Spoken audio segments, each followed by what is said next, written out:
Hello guys, this is me Ankur Upadhyay. Welcome to our channel share market analysis. Guys, बात करूंगा BPCL यानी Bharat petroleum corporation limited stock पे। बात करने से पहले आपको नॉर्मल सी डिटेल दे दूं मैं।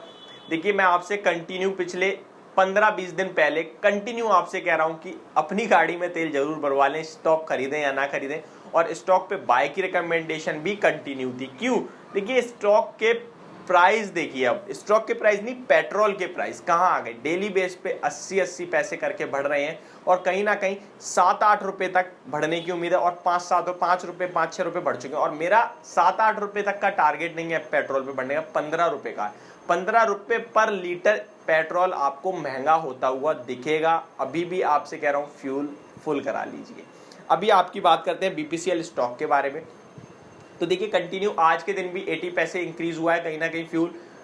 आज के दिन नवरात्रि में तो सबको हैप्पी नवरात्रि। वैसे तो मैं मॉर्निंग में 2 वीडियोस बना चुका हूं, तो उसमें कहीं ना कहीं मैंने बोल दिया है, बट हाँ, जो लोग नए व्यूअर्स हैं उनके लिए हैप्पी नवरात्रि।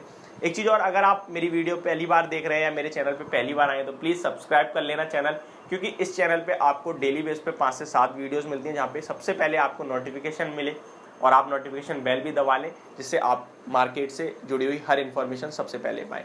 और अगर आपको वीडियो समझ और पसंद आए तो वीडियो को भी लाइक कर देना, इससे मोटिवेशन मिलती है। अभी आगे बढ़ते हैं बीपीसीएल के बारे में। स्टॉक की बात करें तो 15 रुपए की तेजी कल के सेशन में देखने को मिली। करीब 3% तेज था ये स्टॉक। 3 भी नहीं, इनफैक्ट 4% डे हाई पे बंद होता हुआ दिखा है। ऑयल मार्केट कंपनियां कहीं ना कहीं कल धमाका करती हुई दिखी, जैसा कि क्रूड ऑयल में पिटाई चली है, इसके चलते कहीं ना कहीं बीपीसीएल, एचपीसीएल, आईओसी तीनों में कहीं ना कहीं एक बुलिश संकेत देखने को मिल रहे हैं। कहीं ना कहीं चार्ट पे अच्छे लेवल से आते हुए दिख रहे हैं।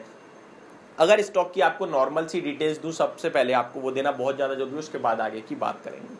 361.55 रुपीज़ के लेवल्स पे स्टॉक ओपन होता हुआ दिखा था कल के सेशन में। 375 का कल का हाई था स्टॉक का और 361 का कल का लो था। स्टॉक की क्लोजिंग 374.40 पे आई है, यानी कि ऑलमोस्ट डे हाई पे कल के सेशन में स्टॉक बंद होता हुआ दिखा है हम सभी को। स्टॉक के वॉल्यूम्स की बात करूं तो 6.3 मिलियन वॉल्यूम्स ट्रेड होते हुए दिखे हैं कल के सेशन में। और एवरेज की बात करूं तो 5.6 मिलियंस का एवरेज वॉल्यूम, यानी कि तेजी के साथ साथ लोगों का पार्टिसिपेशन भी पूरा था। वॉल्यूम्स भी एवरेज वॉल्यूम से ज्यादा ट्रेड होते हुए दिखे, ये काफी अच्छी बात होती है। अगर वैल्यूएशन वाइज देखोगे तो आपको पता है बहुत सस्ता शेयर है। मार्केट कैप टू सेल्स इस स्टॉक का कम से कम जो सेल्स है, market cap to sales around 3 times ज्यादा है। 80 करोड़ का मार्केट कैप है, 2.5 लाख करोड़ के करीब की सेल्स है इस स्टॉक की। ठीक है, 52 वीक हाई देखोगे तो 500 रुपए का है। 500 रुपए ऊपर से करीब 25% स्टॉक आपको करेक्ट मिल रहा है ये।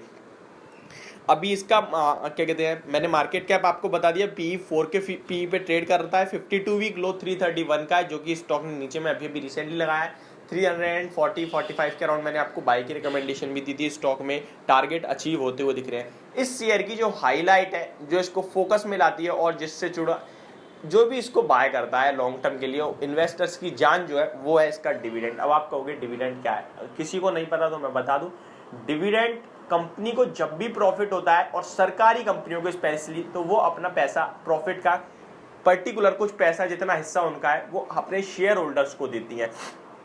तो ये सारा पैसा डिविडेंड के रूप में कंपनी वाले अपने स्टॉक होल्डर्स को देते हैं। तो 14.41% की डिविडेंड यील्ड है इस कंपनी की। ये भी कोई बड़ी बात नहीं है। सबसे अच्छी और इससे भी अच्छी जो बात है वो ये है कि डिविडेंड यील्ड कंपनी की साल दर साल इंक्रीज हो रही है। 14%, ये नहीं है कि स्टेबल है। 14 है तो यार 14 पे हमें सावधानी और खुश रहना पड़ेगा, नहीं। लास्ट 2 ईयर पहले अगर आप जाओगे तो स्टॉक की डिविडेंड 9% की थी, वहां से 5% इंक्रीज हो गई। तो हो सकता है अगले 2 साल में स्टॉक की डिविडेंड 20% हो जाए। अब डिविडेंड का क्या मतलब होता है, फॉर एग्जांपल स्टॉक अभी आप खरीद लेते हो तो 14% का फायदा तो आपको डिविडेंड के रूप में मिलेगा। यानी कंपनी, अगर आप 1 लाख रुपए लगा दो तो 14,000 रुपए तो साल में कंपनी आपको डिविडेंड ही देगी। बैंक से डबल तो डिविडेंड ही देने वाली है। स्टॉक का प्राइस गेन करे तो वो बहुत अच्छी बात है, नहीं भी करे तो आपका डिविडेंड मिलना ही मिलना है। ठीक है, ये स्टॉक की जान है। अर्निंग पर शेयर देख के आपका दिमाग घूम जाएगा। 91 रुपीज का अर्निंग पर शेयर है, बहुत ज्यादा होता है 300-400 रुपए के शेयर के लिए। अब इस स्टॉक के लेवल्स और चार्ट की बात करूं मैं इस स्टॉक में, तो इस स्टॉक में एक रेजिस्टेंस शो हो रहा है ऊपर के लेवल्स। देखिए, सबसे पहले आपको देखना होगा कि स्टॉक में वन साइडेड गिरावट चल रही थी और स्टॉक गिरते गिरते 333 का लो लगाया, वहां से रिवर्सल के संकेत आए स्टॉक में, और स्टॉक कहीं ना कहीं 380 के पास लास्ट टाइम तक गया और इस बार 380 के लेवल्स पे दोबारा आता हुआ दिख रहा है। अभी मैं आपको बताऊं, जैसे ही स्टॉक 380 के ऊपर निकलेगा, स्टॉक में कहीं ना कहीं आपको 400 रुपए के लेवल्स देखने को मिलेंगे, और 400 रुपए के लेवल्स क्रॉस करते ही रिवर्सल के पूरा मतलब चार्ट पे पूरा फॉर्मेशन हो जाएगा कि चार्ट शेयर घूमने को तैयार है, और ऊपर जो इसने 52 वीक लो लगाया, हाई लगाया है अपना, वो टेस्ट करने के लिए तैयार है। तो कहीं ना कहीं आप यहाँ पे अगर आप कोई पोजीशन लेना चाहते हैं तो वो आपकी पोजीशन बाय की होनी चाहिए with a stop loss of 360 and maintain a target for around 390 395, और 400 के पास कहीं ना कहीं रेजिस्टेंस फेस होगा, आपको वहां पे एग्जिट और प्रॉफिट बुक करना है। उसके बाद अगर 404 के ऊपर स्टॉक निकलता है, क्लोजिंग देता है, तो आप दोबारा बाय करिए। टारगेट होगा 440 से लेके 450 तक का, और आपका स्टॉप लॉस होगा 390 रुपीज का।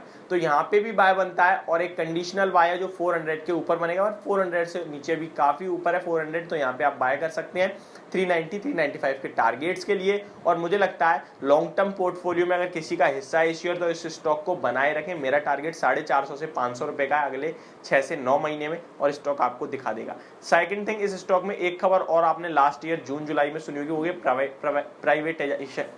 प्राइवेटाइजेशन की खबर थी। तो कहीं ना कहीं वो भी अभी ड्यू है, वो कब न्यूज आएगी किसी को नहीं पता, बट हाँ इस साल तो मुश्किल लग रही है, क्योंकि LIC का IPO ही आ रहा है इस साल, तो नेक्स्ट ईयर देखते हैं कब होता है। बट ना एज ऑफ नाउ आपको बाय करने के मौके ढूंढने चाहिए स्टॉक में। तो ये मेरी वीडियो BPCL शेयर पे, होप आप सभी को समझ में और पसंद दोनों आई होगी। Thank you so much for watching this video, have a great day.